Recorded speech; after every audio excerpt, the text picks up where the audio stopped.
Qui a dit qu'on ne peut pas escalader cette montagne? Qui a dit que je ne peux pas faire une ONG? Qui a dit que je ne peux pas reprendre des études? Personne. Donc c'est une croyance. Qui t'a dit que tu étais nul? C'est la vérité ou c'est sa croyance? Il t'a proposé une croyance. Mais c'est toi qui t'es obligé tout seul à accepter sa croyance. Ce n'est pas la vérité. C'est sa croyance à lui. Et elle n'oblige que lui à croire.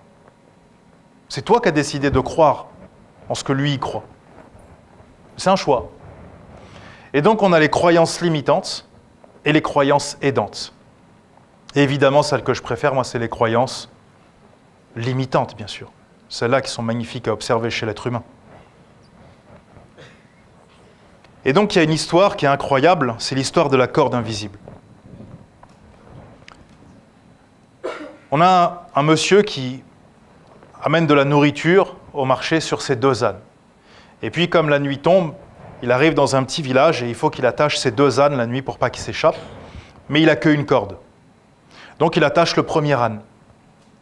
Et puis il cherche sa corde, comme ça il l'a pas, et puis il reste à côté et il dit « Ah, comment je vais faire, etc. » Et puis il y a un espèce de vieux sage qui est assis là dans un coin.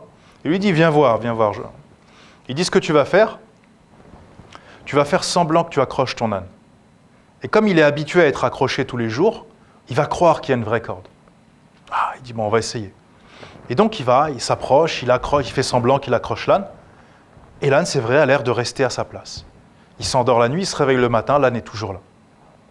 Donc il détache le premier âne, il dit « Je vais aller au village vendre mes marchandises. » Il accroche les 2 ânes ensemble, et puis il tire comme ça, et les ânes sont bloqués. Et il dit « Je ne comprends pas pourquoi, il n'y a plus de corde, il n'y a plus rien. » Et le vieux sage qui est là lui dit « Viens voir. » Il lui dit « Est-ce que tu as enlevé la corde imaginaire au 2e âne ?» Il dit « Non, il n'y a pas de corde. » Il dit « Oui, mais lui, il croit toujours qu'il y a une corde. » Donc il fait semblant qu'il enlève la corde à l'âne, il tire, et la l'âne s'en va. Et vous allez vous dire, c'est complètement stupide comme histoire. Et c'est là que c'est le meilleur. Bien sûr que c'est stupide. Et c'est tellement stupide qu'il y a des êtres humains qui font la même chose. C'est ça qui est extraordinaire, je vous dis. Les croyances limitantes. Un jour, on t'a mis une croyance limitante dans la tête, et tu l'as gardée. Et si ça se trouve, la personne qui te l'a mis dans la tête a changé d'avis entre-temps. Si tu lui dis « Ouais, moi, je fais plus ça maintenant. » Il dit « Non, mais j'ai changé d'avis, c'était n'importe quoi. » Vous voyez, quand on était petits, on avait tous des cagoules. Vous vous rappelez des cagoules moches, bleu marine, là, qui nous serraient la tête, les joues sortaient. Imagine, tu vas à l'école, tu arrives, et tu as un mec dans ta classe, il a sorti sa cagoule en hiver, c'est l'hiver qui commence, il a sorti sa cagoule de quand il était petit. Donc il a une super doudoune swag, une paire de Jordan, pantalon, etc. Et il a une vieille cagoule comme ça, de tout petit, toute serrée, ça va nous serrer le cou comme ça. Et il vient tous les jours comme ça. Et il reste dans la classe avec. Tu lui dis quoi? Tu lui dis, mais arrête, t'as pété un plomb, tu vois, c'est quand on était petit, ça. On était obligé de porter ça quand on était petit, tu vois. Et il dit, non, non, non, moi, on m'a obligé de porter quand j'étais petit, on m'a pas dit de l'enlever, donc maintenant, je la garde tout le temps, toute ma vie. Tu dis, non, il est allumé, le gars. Il dérape, il n'est pas sérieux, tu vois. Mais il y a des gens, c'est la même chose. On leur a mis une croyance dans la tête quand ils étaient petits ou à un moment de leur vie, et eux, ils ont cru qu'il fallait la garder tout le temps. Quand j'étais formateur, on m'a dit, attention, il faut se présenter, pas de basket, pas de papier, etc. D'accord, mais quand je sors du cours de cette personne, c'est son cours, il a la croyance qu'il veut, je ne suis pas obligé d'adopter sa croyance quand je sors du cours. C'est mon espace, j'en fais ce que j'en veux. Et c'est la même chose dans vos vies. Ce n'est pas parce que quelqu'un vous dit que c'est la vérité ou que tu dois le faire. C'est sa croyance. Et si elle est limitante, surtout prends-la. Prends-en le plus de croyances limitantes. Et quand tu seras vraiment désespéré, que tu en auras vraiment marre, peut-être essaye autre chose. Alors, je vais vous donner un autre exemple, parce que peut-être pour certains, ce n'est pas très clair. Je vais vous proposer de fermer les yeux.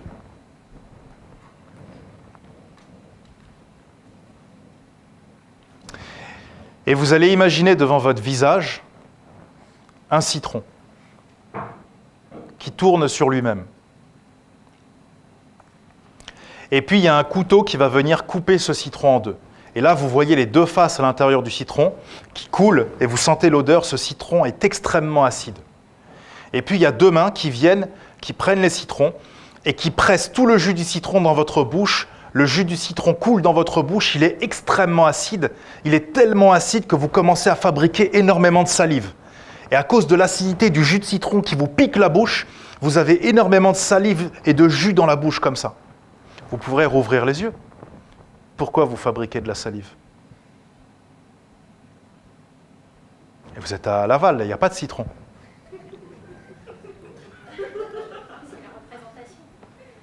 Non mais il y en a, ils croient qu'ils ont de la salive, ils sont obligés de l'avaler tellement il y en a. Faut se calmer un petit moment. On est à Laval, tout va bien. Parce que votre cerveau, il n'a fait aucune différence entre ce qu'il imagine, ce qu'il entend et la réalité. Donc à force de répéter à quelqu'un que c'est un abruti, qu'est-ce que le cerveau fait? Il commence à le croire. Bien sûr. Mais encore une fois, c'est un choix. C'est un choix de croire, ou pas. Et on voit bien que nos pensées ont un impact sur nous. Donc tu as des gens, moi je connais des gens, tu leur dis comment ça va? Ouais, ça va, ouais, laisse tomber, ce béton, truc, ouais, relou, truc de ouf et tout. Ouais. Alors dans ce cas-là, il y a un truc simple à faire. Tu prends un gun, bah, t'es débarrassé. Et nous, tu nous débarrasses aussi. Sinon, si tu as envie de te battre encore, à ce moment-là, change d'attitude. Et une attitude peut-être plus positive. Mais tant que tu fais ça, déjà, tu te pollues toi-même avec des pensées négatives toute la journée, sur toi, sur les gens, sur le monde, sur les profs, sur les élèves, sur la terre, sur les gouvernants, sur tout en fait. Tout est mauvais, il n'y a que lui qui est bien en fait, c'est ça qui est génial. Ou alors t'arrêtes, et comme tu sais que tes pensées ont un impact, tu commences à avoir des pensées qui sont un peu plus positives. Et tout ce qui est négatif, tu dis, non, pas pour moi ça. Je suis en train de fabriquer du savon, du savon, du citron, du poison, tout ce que tu as envie dans ta tête. Alors surtout, ne faites pas ce que je dis si vous avez décidé de vous empoisonner. Là, par contre, faites-le le plus possible. Et ayez le plus de pensées négatives possible, bien sûr, pour vous tuer à petit feu, bien sûr. C'est un choix qu'on respecte. Et puis, comme je vous ai dit, quel est ton downwall? La question aussi qui pourrait être intéressante, c'est quelles sont tes cordes invisibles? Qu'est-ce qui fait que tu dis « Ouais, mais moi c'est mort, je peux pas, je suis trop vieux, ou je suis trop comme ça, ou je suis trop comme ci, ou je suis noir, je suis arabe, je suis jeune, je suis à Laval, c'est mort Laval, c'est dead, c'est mort. » Non, je l'ai entendu, c'est pour ça que je... Ah, mais je suis pas à Paname, moi. Je suis pas un gars de Paname, mon gars, c'est pas pareil, tu vois. Ouais, bien sûr, bien sûr, bien sûr. Il y avait un coureur qui s'appelait Gabriel Sélassié. Ouais. Il arrivait au championnat du monde, il courait pieds nus, le gars. Ça le fatiguait de courir avec des chaussures. On lui disait, mais comment vous faites pour gagner? Ah, il dit, j'essaye même pas de gagner. Moi, quand j'étais petit, je devais courir des kilomètres le matin pour aller à l'école et des kilomètres pour rentrer. Ah, et j'avais jamais eu de chaussures, j'avais pas d'argent. Ah oui, puis chez nous, j'ai oublié de vous dire, il y a la saison des pluies pendant 3 mois, il pleut à torrent. Ah, et je courais sous la pluie, donc, bien sûr. Ah, d'accord. Ah oui, j'ai oublié de vous dire, le matin, il fallait que j'aille chercher de l'eau. Il fallait que je fasse le ménage, il fallait que je fasse à manger. Ok. Et après, t'allais à l'école, ouais. Donc, il dit, moi, les championnats du monde, c'est juste, ça dure 5 minutes. Ça m'amuse, je m'éclate, en fait. Après, je vais au resto avec mes potes. Tu peux décider que ton environnement, c'est un problème pour toi. C'est vrai que Mike Tyson, il a eu une enfance très heureuse. Il a été pourri gâté par ses enfants, qui étaient des parents très riches, comme on le sait tous, bien sûr. Il n'a pas du tout été battu, mis dans des maisons de redressement. Ou peut-être que si. Et peut-être qu'il a transformé tout ça pour devenir Mike Tyson. Ouais.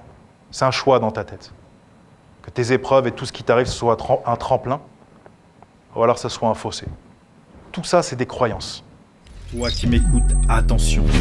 Surtout, ne passe pas à l'action après cette vidéo. Non, surtout reste dans l'ombre et continue de priver le monde de ta lumière.